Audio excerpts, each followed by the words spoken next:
Hello guys, स्वागत है आप सभी का ऑनलाइन स्टडी एकेडमी में। दोस्तों, रोजगार और निर्माण का नया अंक प्रकाशित हो चुका है जो कि 10 जनवरी से लेकर 16 जनवरी 2022 का है। और इस वीडियो में हम इसी अंक का विश्लेषण करेंगे। साथ ही देखेंगे कुछ इंपॉर्टेंट एमसीक्यू जो कि आने वाले एमपीपीएससी के प्री एग्जाम के लिए काफ़ी ज़्यादा इंपॉर्टेंट है। तो मेक श्योर वीडियो में लास्ट तक बने रहिएगा और वीडियो पसंद आए तो लाइक ज़रूर करिएगा। आइए शुरू करते हैं।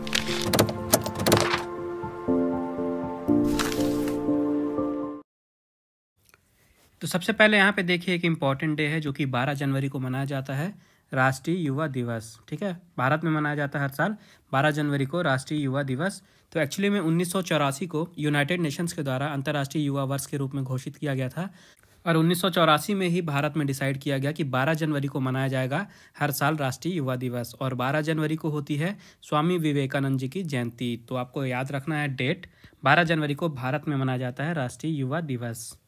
इसके बाद देखते हैं चर्चा में कौन कौन रहे हैं। तो सबसे पहला नाम है जानवी डांगेती।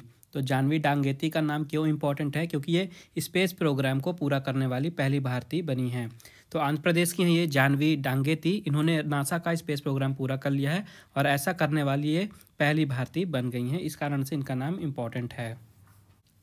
इसके बाद इंग्लैंड का एक आइलैंड है जिसका नाम है पाइल आइलैंड। तो पाइल आइलैंड क्यों न्यूज़ में है? तो यहाँ के जो राजा थे स्टीव चैटवे, इन्होंने यहाँ पे 13 साल तक राज करने के बाद मार्च में अपना पद छोड़ दिया था। इसके बाद ये जो इनका स्थान था, यहाँ के राजा का पद था, ये खाली था और अभी रिसेंट में यहाँ पे नए किंग की तलाश की जा रही है, इसलिए ये न्यूज़ में बना हुआ है पाइल आइलैंड। इसके बाद एक प्रसिद्ध चित्रकार हैं जिनका नाम है वैन गॉग। तो इनके सम्मान में 92 फीट ऊंचा एयर बलून लॉन्च किया गया है लॉस एंजलिस के लेक हॉलीवुड पार्क में। तो 20वीं शताब्दी के प्रसिद्ध चित्रकार थे ये नीदरलैंड के वैन गॉग और इन्हीं के सम्मान में ये 92 फीट ऊंचा एयर बलून लॉन्च किया गया है। इसके बाद है चीन का एक आइस स्नो वर्ल्ड जिसका नाम है हार्बिन आइस स्नो वर्ल्ड। ये काफ़ी ज़्यादा न्यूज़ में है। ये एक्चुअली में पर्यटकों को काफ़ी ज़्यादा लुभा रहा है। तो इसे अभी हाल ही में खोल दिया गया है आम लोगों के लिए। और इस साल की जो इसकी थीम रखी गई है ये है the light of the winter Olympic shine in the world. Theme आपको याद रखनी है। तो 2022 में जो शीतकालीन ओलंपिक होने वाले हैं इनको प्रमोट करने के लिए 42 मीटर लंबा टावर 20,000 क्यूबिक मीटर बर्फ से बनाया गया है इसके अंदर, जिसे स्नो सिटी यानी बर्फ़ की सिटी का नाम भी दिया गया है। इसके बाद है आईएनएस खुखरी। तो ये न्यूज़ में क्यों है? क्योंकि हाल ही में ये नौसेना से रिटायर हुआ है। ठीक है, आईएनएस खुखरी आपको नाम याद रखना है। 32 साल की सेवा के बाद अभी रिसेंट में इसे रिटायर किया गया है भारतीय नौसेना से।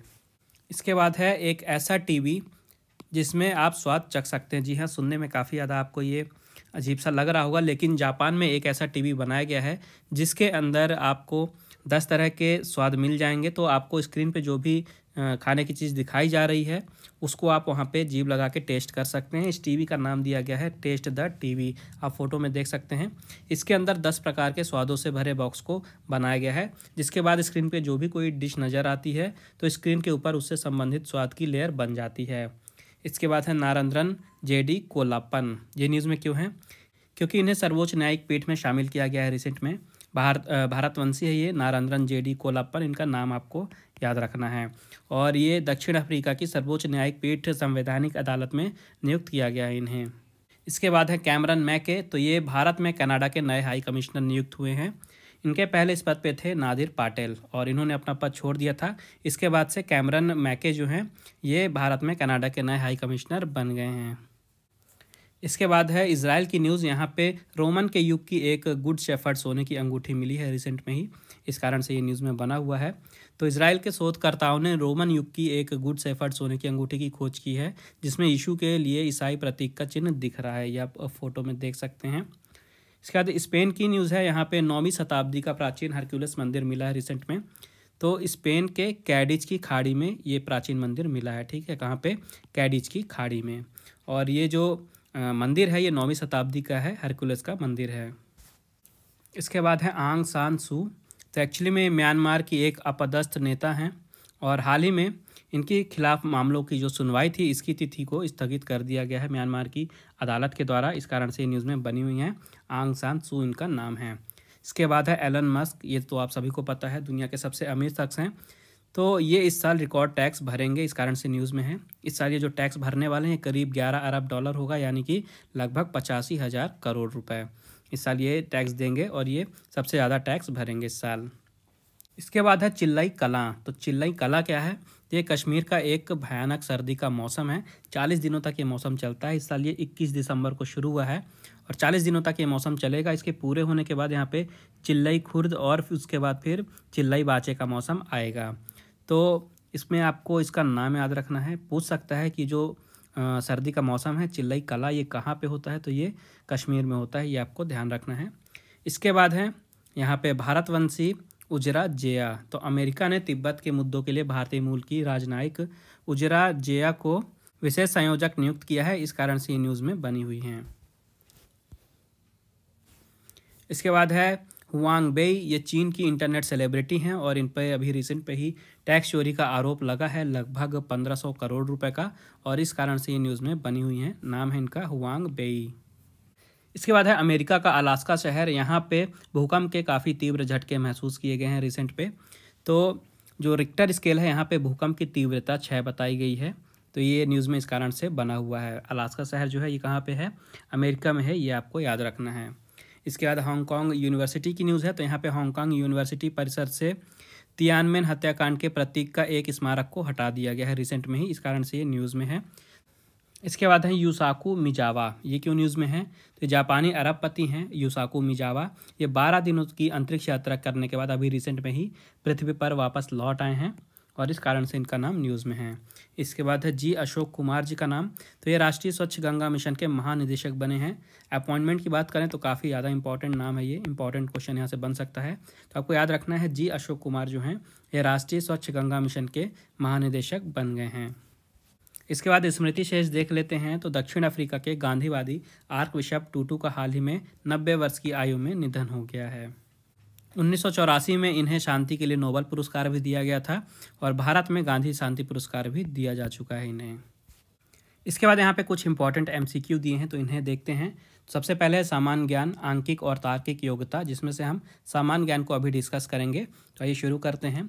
सबसे पहला क्वेश्चन है निम्नलिखित में से कौन सा सुमेलित नहीं है। तो इसका जो राइट आंसर है ये है सा, कौशल और मथुरा, ये सुमेलित नहीं है। इसके बाद है मार्तंड सूर्य मंदिर का निर्माण किस शासक द्वारा करवाया गया था। तो इसका राइट आंसर है ललितादित्य मुक्तापीठ के द्वारा। इसके बाद है दो देशांतर रेखाओं के बीच की दूरी क्या कहलाती है। तो ये कहलाती है गोरे। इसके बाद है सल्तनत के किस शासक को लाख बख्श कहा गया है। तो इसका राइट आंसर है कुतुबुद्दीन ऐबक। इसके बाद है चंद्रशेखर सीमा का मान कितना होता है। तो ये होता है 1.4 ms। इसके बाद है भारतीय पुरातत्व विभाग की स्थापना किस वायसराय के समय की गई थी। तो इसका राइट आंसर है लॉर्ड कैनिंग। ठीक है, सा लॉर्ड कैनिंग इसका राइट आंसर है। इसके बाद है सांख्य दर्शन के प्रवर्तक कौन थे। तो इसका राइट आंसर है कपिल।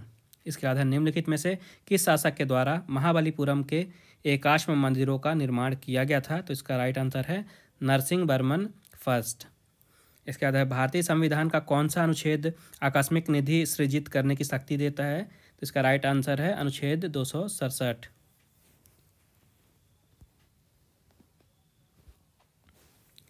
इसके बाद है द्वितीय पंचवर्षीय योजना में किस मॉडल को अपनाया गया था। इंपॉर्टेंट क्वेश्चन है। इसका राइट आंसर है महालनोबिस मॉडल। नेक्स्ट क्वेश्चन है होम इन द वर्ल्ड पुस्तक के लेखक कौन है। तो इसका राइट आंसर है अमर्त्य सेन। ठीक है, तो आपको पुस्तक का नाम भी याद रखना है होम इन द वर्ल्ड और लेखक का नाम भी याद रखना है अमर्त्य सेन। अगला क्वेश्चन है सर्वप्रथम पंचायती राज की नींव कहाँ रखी गई थी। तो इसका राइट आंसर है राजस्थान के नागौर में। इसके बाद है मध्याह्न भोजन योजना कब शुरू की गई थी। तो ये शुरू की गई थी 1995 में। नेक्स्ट है भारत की पहली नदी घाटी परियोजना कौन सी थी। तो ये थी दामोदर नदी घाटी परियोजना। नेक्स्ट है कौन से संविधान संशोधन के द्वारा संपत्ति का अधिकार नामक मौलिक अधिकार निरासित कर दिया गया था। तो इसका राइट आंसर है 44वें में। इसके बाद है द्वैतवाद सिद्धांत के प्रतिपादक कौन थे। तो इसका आंसर है इसके बाद है श्रव्य तरंगों का आवृत्त परिसर कितना होता है। तो ये होता है 20 हर्ट्ज से 20 किलो हर्ट्ज तक, यानी कि 20 हर्ट्ज से 2000 हर्ट्ज से भी कह सकते हैं। इसके बाद है परमाणु बम किस सिद्धांत पर कार्य करता है। तो इसका राइट आंसर है नाभिकीय विखंडन। फिर है मस्तिष्क का कौन सा भाग शारीरिक संतुलन बनाए रखने में मदद करता है। तो इसका राइट आंसर है सेरेबेलम। नेक्स्ट क्वेश्चन है रेबीज रोग से शरीर का कौन सा अंग प्रभावित होता है। तो इसका राइट आंसर है तंत्रिका तंत्र। अगला क्वेश्चन है अनॉक्सी श्वसन के फलस्वरूप कौन सा अम्ल बनता है। तो इसका राइट आंसर है पाइरुविक अम्ल।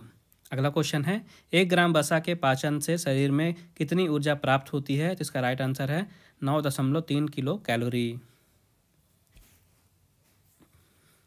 अगला क्वेश्चन है ट्रांसफार्मर के खोजकर्ता कौन थे? तो इसका राइट आंसर है माइकल फैराडे। इन्हीं के नाम पे फैराडे लॉ भी बना है, आपने पढ़ा होगा। इसके बाद है मांसपेशी एवं अस्थियों के जोड़क तंत्र को क्या कहा जाता है? तो इसका राइट आंसर है टेंडन। अगला है वेब ब्राउज़र के उदाहरण निम्नलिखित में से कौन सा है? तो देखिए गूगल क्रोम जो है आप यूज़ करते होंगे, ये एक वेब ब्राउज़र है। इसके अलावा जो बाकी के 3 ऑप्शन हैं ये वेब ब्राउज़र नहीं है। फिर विश्व खाद्य दिवस कब मनाया जाता है? इंपॉर्टेंट क्वेश्चन है। तो हर साल 16 अक्टूबर को मनाया जाता है विश्व खाद्य दिवस। नेक्स्ट क्वेश्चन है किस राज्य की कलमकारी पेंटिंग को जीआई टैग मिला है? तो ये है तमिलनाडु। इंपॉर्टेंट क्वेश्चन है, जीआई टैग के क्वेश्चन काफ़ी बार पूछे जा चुके हैं। तमिलनाडु की कलमकारी पेंटिंग को जीआई टैग दिया गया है।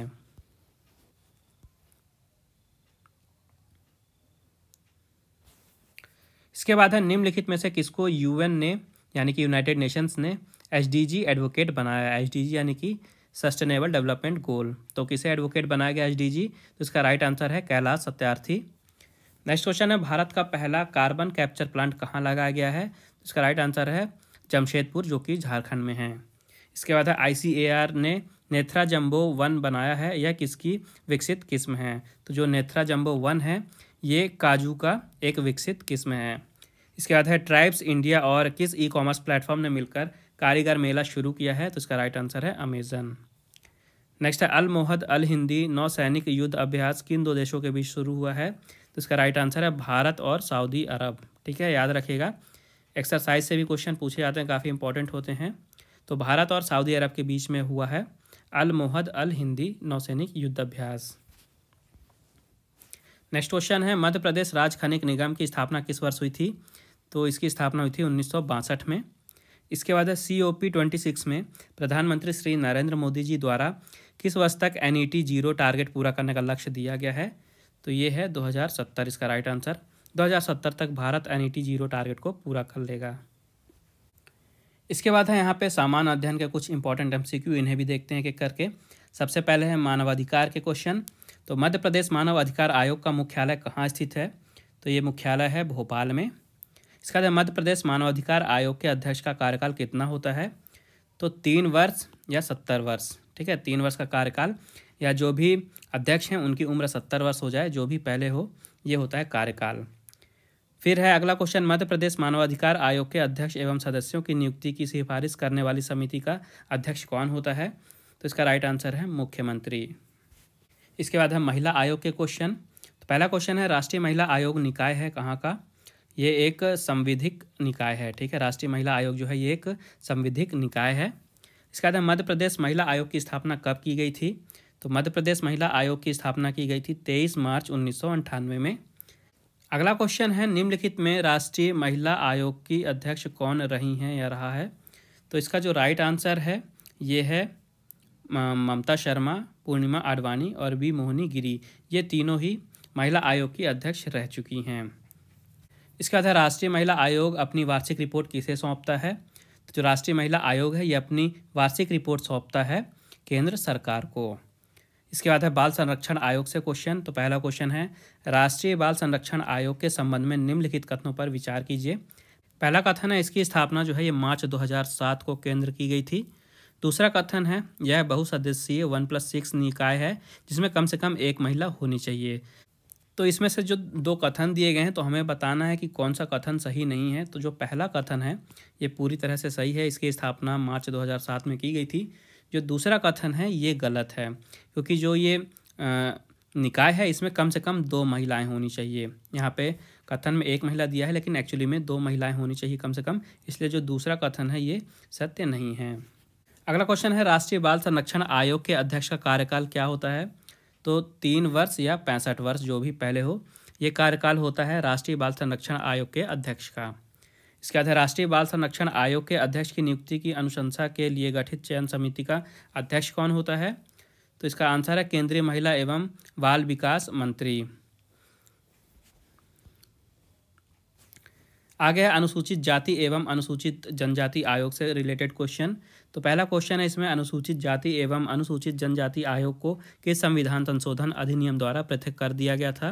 तो इसका राइट आंसर है 89th संविधान संशोधन के द्वारा।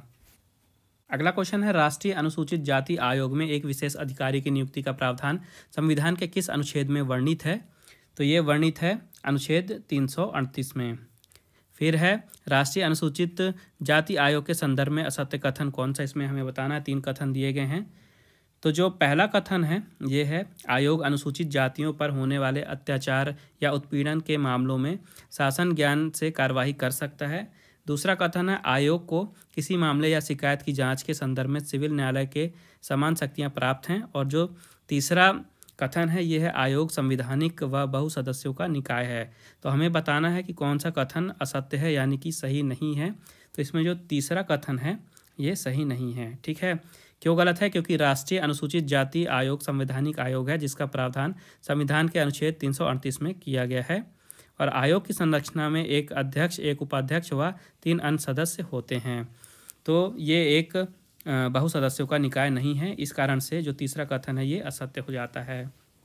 अगला क्वेश्चन है, मध्य प्रदेश राज्य अनुसूचित जाति आयोग अपनी वार्षिक रिपोर्ट किसे सौंपता है? तो ये रिपोर्ट सौंपी जाती है राज्य सरकार को। इसके बाद है राष्ट्रीय हरित अधिकरण से रिलेटेड क्वेश्चन। तो पहला क्वेश्चन है, निम्नलिखित में से कौन राष्ट्रीय हरित अधिकरण का अध्यक्ष रहा है? तो देखिए 3 नाम हैं यहाँ पे, श्री लोकेश्वर सिंह, श्री स्वतंत्र कुमार, श्री आदर्श कुमार गोयल। तो हमें बताना है कि कौन इनमें से अध्यक्ष रह चुका है। तो लोकेश्वर सिंह भी रह चुके हैं, स्वतंत्र कुमार जी भी रह चुके हैं और आदर्श कुमार गोयल भी रह चुके हैं। तो तीनों ही नाम यहाँ पे सही हैं। इसके बाद नेक्स्ट क्वेश्चन है, राष्ट्रीय हरित अधिकरण का मुख्य उद्देश्य क्या है? तो वाणिज्य व्यापार से संबंधित मामलों का तीव्र निपटान करना। दूसरा ऑप्शन है पर्यावरण से संबंधित मामलों का तीव्र निपटान करना। तीसरा ऑप्शन है प्रशासनिक मामलों का त्वरित समाधान। और चौथा ऑप्शन है घरेलू तथा पारिवारिक विवादों का समाधान। तो ऑप्शन नंबर 20 में सही है, पर्यावरण से संबंधित मामलों का तीव्र निपटान करना ये मुख्य उद्देश्य है राष्ट्रीय हरित अधिकरण का। नेक्स्ट क्वेश्चन है, राष्ट्रीय हरित अधिकरण का मध्य प्रदेश में क्षेत्रीय कार्यालय कहाँ पे है? तो इसका क्षेत्रीय कार्यालय है भोपाल में। नेक्स्ट है, राष्ट्रीय हरित अधिकरण की स्थापना कब की गई थी? तो इसकी जो स्थापना की गई थी ऑप्शन के हिसाब से देखा जाए तो 15 अक्टूबर दिया है, 17 अक्टूबर दिया है, 19 अक्टूबर दिया है। तीनों ही गलत हैं। इसकी जो स्थापना हुई थी ये 18 अक्टूबर को हुई थी, एक्चुअली में 18 अक्टूबर 2010 में। इस कारण से तीनों ही ऑप्शन गलत हैं। आगे यहाँ पे खाद्य संरक्षण आयोग के क्वेश्चन। तो राज्य खाद्य आयोग के कार्य कौन से हमें बताना है। 4 ऑप्शन दिए हैं। राज्यों में खाद्य सुरक्षा के संबंध में इस अधिनियम के क्रियान्वयन की मॉनिटरिंग करना। दूसरा ऑप्शन है खाद्य सुरक्षा अधिनियम के प्रभावी कार्यान्वयन के लिए राज्य सरकार को सलाह देना। तीसरा ऑप्शन है राज्य और पोषण संबंधी योजनाओं के संबंध में सलाह देना। और इसके बाद चौथा ऑप्शन है उपरोक्त सभी। तो हमें बताना है कि कौन से इसके कार्य हैं। तो तीनों ही कार्य इसी के हैं। तो ऑप्शन नंबर डी सही हो जाएगा। जो तीनों ऑप्शन हैं ये राज्य खाद्य आयोग के कार्य हैं। इसके बाद है वर्तमान में मध्य प्रदेश राज्य खाद्य आयोग के अध्यक्ष कौन है? तो इसका राइट आंसर है श्री राजकिशोर स्वान जी। नेक्स्ट क्वेश्चन है, मध्य प्रदेश खाद्य आयोग की स्थापना कब की गई थी? तो 21 जुलाई 2017 में स्थापना की गई थी मध्य प्रदेश खाद्य आयोग की। तो देखिए आगे क्वेश्चन है सतर्कता आयोग से रिलेटेड। तो पहला क्वेश्चन है, निम्नलिखित कथनों पर विचार कीजिए। यहाँ पे 2 कथन दिए हैं। पहला कथन कहता है केंद्रीय सतर्कता आयोग अपना वार्षिक प्रतिवेदन राष्ट्रपति को सौंपता है और राष्ट्रपति ऐसे प्रतिवेदन को संसद के दोनों सदनों के समक्ष प्रस्तुत करता है। दूसरा कथन है केंद्रीय सतर्कता आयोग केंद्र सरकार और उसके प्राधिकरणों से कोई भी जानकारी अथवा रिपोर्ट की मांग कर सकता है। तो हमें बताना है कि ये जो कथन दिए हुए हैं तो कौन सा सही है कौन सा गलत है। तो ऑप्शन 1 यानी कि कथन 1 और कथन 2 दोनों ही सही हैं। ठीक है, याद रखिएगा। नेक्स्ट क्वेश्चन है केंद्रीय सतर्कता आयोग के अध्यक्ष एवं अन्य सदस्यों की नियुक्ति किसकी सलाह पे की जाती है? तो राष्ट्रपति द्वारा चयन समिति की सलाह पर इनकी नियुक्ति की सलाह दी जाती है।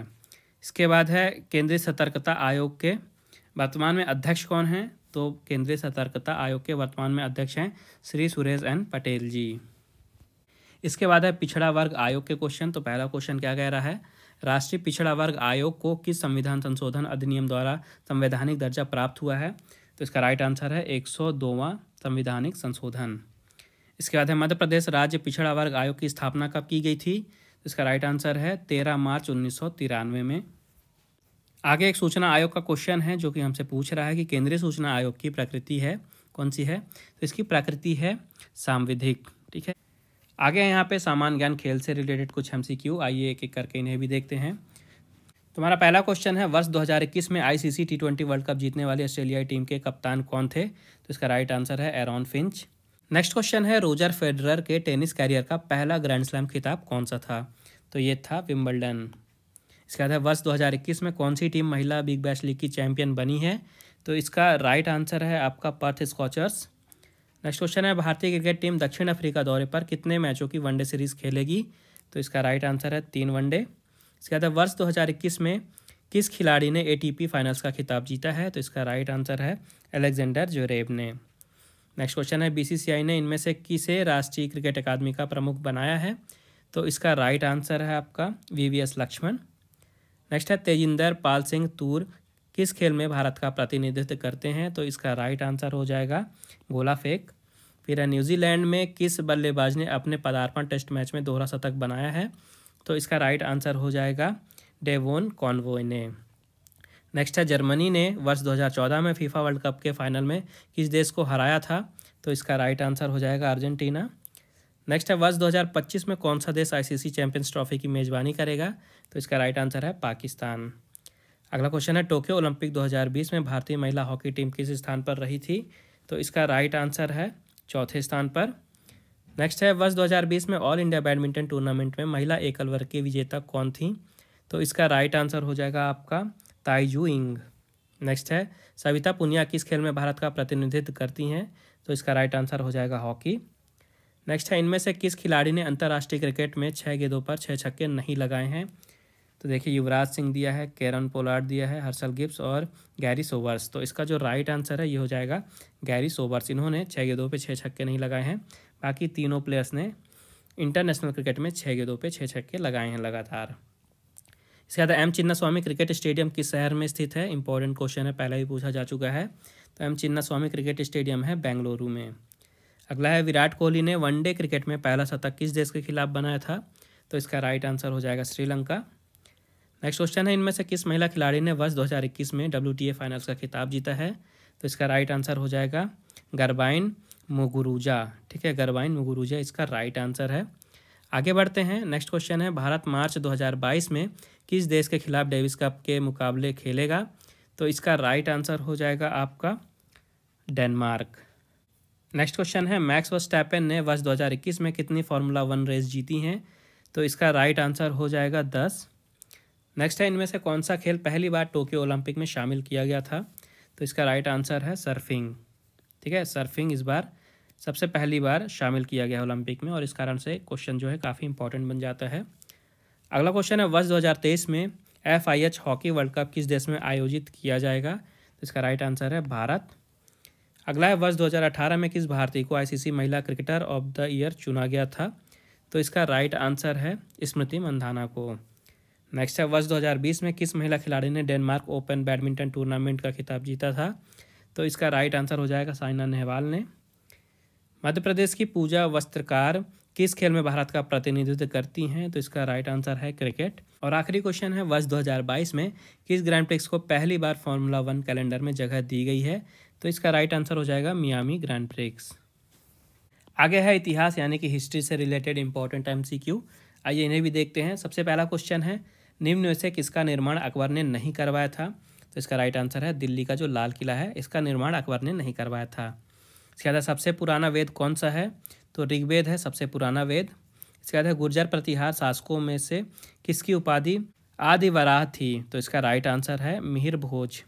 फिर है, सर्वप्रथम लोक निर्माण विभाग की स्थापना की गई थी किसके द्वारा? तो फिरोज शाह तुगलक के द्वारा सर्वप्रथम लोक निर्माण विभाग की स्थापना की गई थी।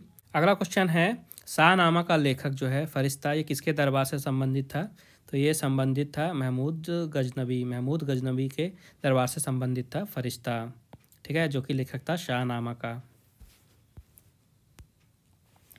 नेक्स्ट क्वेश्चन है, कृष्णदेव राय के दरबार में अष्टदिग्गज कौन थे? तो 8 तेलुगु कवि थे। इसके बाद अमीर खुसरो का जन्म कहाँ हुआ था? तो अमीर खुसरो का जन्म हुआ था एटा में। इसके बाद निम्न में से किस शासक ने सर्वप्रथम जजिया कर समाप्त किया था? तो सबसे पहले जजिया कर समाप्त किया था जैतुल आबदीन ने। इसके बाद हल्दी घाटी के युद्ध में राजपूत सेना का सेनापति कौन था? तो राजपूत सेना का सेनापति था हकीम खां सूर। कहाँ पे? जो हल्दी घाटी में युद्ध हुआ था वहाँ पे। इसके बाद है दिल्ली के लाल किले में मोती मस्जिद का निर्माण किसने किया था? तो औरंगजेब ने किया था दिल्ली के लाल किले में मोती मस्जिद का निर्माण। नेक्स्ट क्वेश्चन है किस सिख गुरु ने अकबर को 500 बीघा जमीन दी थी? तो इसका राइट आंसर है रामदास। इसके बाद है अंग्रेजों ने रैयतवाड़ी बंदोबस्त कहाँ लागू किया था? तो ये लागू किया गया था बम्बई और मद्रास में। नेक्स्ट क्वेश्चन है किसे भारतीय पुनर्जागरण का पिता कहा जाता है? तो ये हैं राजा राममोहन राय जी। अगला क्वेश्चन है भारतीय राष्ट्रीय कांग्रेस का प्रथम निर्वाचित यूरोपीय अध्यक्ष कौन था? इसका राइट आंसर है जॉर्ज यूले। ठीक है, जॉर्ज यूले थे निर्वाचित यूरोपीय अध्यक्ष भारतीय राष्ट्रीय कांग्रेस के पहले। नेक्स्ट क्वेश्चन है निम्न में से किस एक को लाला लाजपत राय ने अपना राजनीतिक गुरु माना था? तो इसका राइट आंसर है मैजनी। मैजनी को लाला लाजपत राय जी ने अपना राजनीतिक गुरु माना था। नेक्स्ट क्वेश्चन है अगस्त 1925 में सेंट्रल लेजिस्लेटिव असेंबली का अध्यक्ष किसे चुना गया था? तो इसका राइट आंसर है विट्ठल भाई पटेल को। अगला क्वेश्चन है किस नेता ने पुलिस कमिश्नर चार्ल्स टेगार्ट की हत्या का प्रयास किया था? तो इसका राइट आंसर है गोपीनाथ साहा ने। इसके बाद है भारतीय संविधान सभा के अध्यक्ष कौन थे? तो ये थे डॉक्टर राजेंद्र प्रसाद जी। नेक्स्ट है लाठी क्लब की स्थापना किसने की थी? तो इसकी स्थापना की गई थी बाल गंगाधर तिलक जी के द्वारा। अगला है केरल में प्रथम साम्यवादी राज्य सरकार का गठन कब किया गया था? तो 1957 में केरल में प्रथम साम्यवादी राज्य सरकार का गठन किया गया था। अगला क्वेश्चन है इंपीरियल गजेटियर के संकलनकर्ता कौन थे? तो विलियम विल्सन हंटर इसका राइट आंसर है। नेक्स्ट है औरंगजेब ने किसको साहिबत उज जमानी की उपाधि प्रदान की थी? तो औरंगजेब ने जहां आरा, ठीक है, औरंगजेब ने जहां आरा को साहिबत उज जमानी की उपाधि प्रदान की थी। इसके बाद हुमायूं नामा किसके द्वारा लिखा गया था? यह भी इंपॉर्टेंट क्वेश्चन है, पूछा जा चुका है। तो हुमायूं नामा लिखा गया था गुलबदन बेगम के द्वारा। ये नाम आपको याद रखना है। अगला क्वेश्चन है भोजशाला मंदिर में किसकी पूजा होती है? तो भोजशाला मंदिर में सरस्वती जी की पूजा होती है। नेक्स्ट क्वेश्चन है किस वंश के शासकों ने देश पर सबसे अधिक समय तक शासन किया है? इसका राइट आंसर है तुगलक वंश। अगला क्वेश्चन है होशंग शाह का मकबरा कहाँ पर है? तो मांडू में है होशंग शाह का मकबरा। अगला क्वेश्चन है भारत छोड़ो आंदोलन किसकी प्रतिक्रिया में शुरू किया गया था? तो इसका राइट आंसर है क्रिस्प मिशन। नेक्स्ट है निम्नलिखित में से अलवर संत कौन नहीं था? तो तिरुमालिसे जो था ये अलवर संत नहीं था। इसके बाद है दार उल शफा क्या था? तो दार उल शफा एक खैराती अस्पताल था। इसके बाद है मौर्य काल में सीता से क्या तात्पर्य है? तो मौर्य काल में सीता से तात्पर्य है राजकीय भूमि से प्राप्त हुई आय। अगला क्वेश्चन है उत्तर भारत में चांदी का सिक्का जारी करने वाला कौन मध्यकालीन शासक था? तो इसका राइट आंसर है इल्तुतमिश। नेक्स्ट क्वेश्चन है शिव की दक्षिणा मूर्ति प्रतिमा उन्हें किस रूप में प्रदर्शित करती है? तो इसका राइट आंसर है शिक्षक। अगला क्वेश्चन है अकबर की इच्छानुसार किसने रामायण का फारसी में अनुवाद किया था? तो इसका राइट आंसर है अब्दुल कादिर बंदायूनी ने। नेक्स्ट है माउंटबेटन योजना आधार बनी थी किसकी? तो देश के विभाजन की। नेक्स्ट है किसने कहा था तिलक भारतीय अशांति के जनक हैं? तो ये कहा गया था वी चिरोल के द्वारा। नेक्स्ट क्वेश्चन है तिनकठिया प्रथा से आशय क्या है? तो तिनकठिया प्रथा से आशय है 3/20 भूभाग पर नील की खेती करने का। नेक्स्ट है किस संत ने अद्वैतवाद का प्रतिपादन किया था? तो इसका राइट आंसर है शंकराचार्य। अगला क्वेश्चन है हड़प्पा काल का तांबे का रथ कहाँ से मिला था? तो ये मिला था दैमावाद से। फिर है किस मुगल शासक ने अपने पिता की मौत के बाद अपनी सौतेली माँ को कैद कर लिया था? तो इसका राइट आंसर है शाहजहाँ। अगला क्वेश्चन है गांधी जी ने अपना दांडी मार्च कहाँ से शुरू किया था? तो ये शुरू किया गया था साबरमती से। अगला क्वेश्चन है वैदिक काल में पणी किसे कहा जाता है? तो वैदिक काल में व्यापारी समुदाय को पणी कहा जाता था। इसके बाद है कैबिनेट मिशन का अध्यक्ष कौन था? तो क्लीमेंट एटली थे कैबिनेट मिशन के अध्यक्ष। नेक्स्ट है जैनियों की धार्मिक पुस्तक क्या कहलाती है? तो ये कहलाती है आगम। ठीक है, जैनियों की जो धार्मिक पुस्तक है ये कहलाती है आगम। नेक्स्ट है अव्वाव क्या था? तो अव्वाव था सिंचाई कर। इसके बाद है दक्षिण के वैष्णव भक्त संत कौन थे? तो दक्षिण के वैष्णव भक्ति संत थे अलवार। अगला क्वेश्चन है भूमि नापने के लिए दिल्ली सल्तनत काल में कौन सा मापक प्रयोग किया जाता था? तो इसका राइट आंसर है मसहत। नेक्स्ट है लिंगायत आंदोलन की स्थापना किसने की थी? तो इसका राइट आंसर है वासवन्ना ने। इसके बाद है विजयनगर की मुद्रा को किस नाम से जाना जाता था?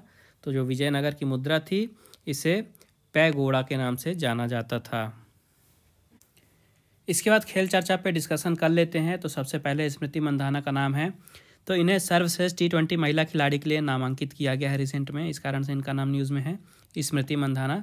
इसके बाद क्रिकेट की बात करते हैं तो अंडर-19 एशिया कप हुआ रिसेंट में, जहां पे भारत ने श्रीलंका को फाइनल में हरा दिया और भारत ने इस साल जीत लिया है अंडर-19 का एशिया कप। और भारत ने इस साल मिला के ये 8वीं बार एशिया कप जीता है अंडर-19 कैटेगरी में। इसके बाद यहाँ पे पावर लिफ्टिंग की बात करते हैं तो इस्तांबुल यानी कि तुर्की में एशियन पावर लिफ्टिंग चैंपियनशिप चल रही, जहाँ पे मध्य प्रदेश से 2 खिलाड़ियों ने रजत पदक जीते हैं, जिसके बाद मुख्यमंत्री श्री शिवराज सिंह चौहान जी ने उन्हें बधाई दी है। तो जो पहले खिलाड़ी हैं ये आष्टा के श्री हैदर शाह हैं, जिन्होंने जूनियर वर्ग में 74 किलोग्राम वर्ग में रजत पदक जीता है। और जो दूसरी खिलाड़ी हैं ये मुरैना की ईशा सिंह हैं, ठीक है, इन्होंने सीनियर कैटेगरी में 84 किलोग्राम वर्ग में रजत पदक जीता है। तो इन दोनों खिलाड़ियों को मुख्यमंत्री श्री शिवराज सिंह चौहान जी ने बधाई दी है और दोनों खिलाड़ी मध्य प्रदेश से बिलोंग करते हैं, इस कारण से इनका नाम इंपॉर्टेंट हो जाता है, आपको याद रखना है। इसके बाद यहाँ पे दक्षिण अफ्रीकी विकेट कीपर है क्विंटन डिकॉक, इन्होंने टेस्ट क्रिकेट से संन्यास ले लिया है रिसेंट में। आगे देखते हैं यहाँ पे नीरज चोपड़ा से रिलेटेड न्यूज़ है। तो भारतीय एथलेटिक्स महासंघ ने ओलंपिक स्वर्ण पदक विजेता भाला फेंक खिलाड़ी नीरज चोपड़ा के जो कोच हैं, जिनका नाम था क्लॉस वार्टोनिड्स, ठीक है, क्लॉस वार्टोनिड्स इनके कोच थे। तो इनका जो कार्यकाल था इसे 2024 तक के लिए बढ़ा दिया गया है। इसके बाद क्रिकेट से ही एक और न्यूज़ है, यहाँ पे BCCI ने रणजी ट्रॉफी के अलावा और भी कई सारे टूर्नामेंट अभी रिसेंट में स्थगित कर दिए हैं। क्रिकेट से एक और न्यूज़ है, यहाँ पे बांग्लादेश ने न्यूजीलैंड में जाके न्यूजीलैंड को टेस्ट मैच में हराया है और बांग्लादेश ने पहली बार ऐसा किया है, न्यूजीलैंड को हराया है। इस तरह से एक हिस्ट्री क्रिएट की है बांग्लादेश ने न्यूजीलैंड में न्यूजीलैंड को हरा के। इसके बाद यहाँ पे भारत और दक्षिण अफ्रीका के दौरा की बात करते हैं क्रिकेट की। तो वनडे और T20 के मैंने आपको कैप्टन का नाम बताया था, रोहित शर्मा को वनडे और T20 का नया कैप्टन बनाया गया था, लेकिन इस टूर्नामेंट के ठीक पहले ही रोहित शर्मा चोटिल हो गए, जिसके कारण इन्हें टूर्नामेंट से बाहर करना पड़ा और अब इनकी जगह KL राहुल होंगे भारतीय टीम के कप्तान वनडे के, ये आपको याद रखना है। इसके बाद यहाँ पे पाकिस्तान के ऑलराउंडर हैं मोहम्मद हफीज़, इन्होंने अभी हाल ही में अंतर्राष्ट्रीय क्रिकेट से संन्यास ले लिया है, तो इनका भी नाम आपको याद रखना है। यहाँ पे ICC महिला क्रिकेट विश्व कप की बात करते हैं, जो कि न्यूजीलैंड में खेला जाएगा। तो भारतीय टीम की जो कप्तान होंगी ये होंगी मिताली राज, इनका नाम आपको याद रखना है, ठीक है। टूर्नामेंट कहाँ होगा?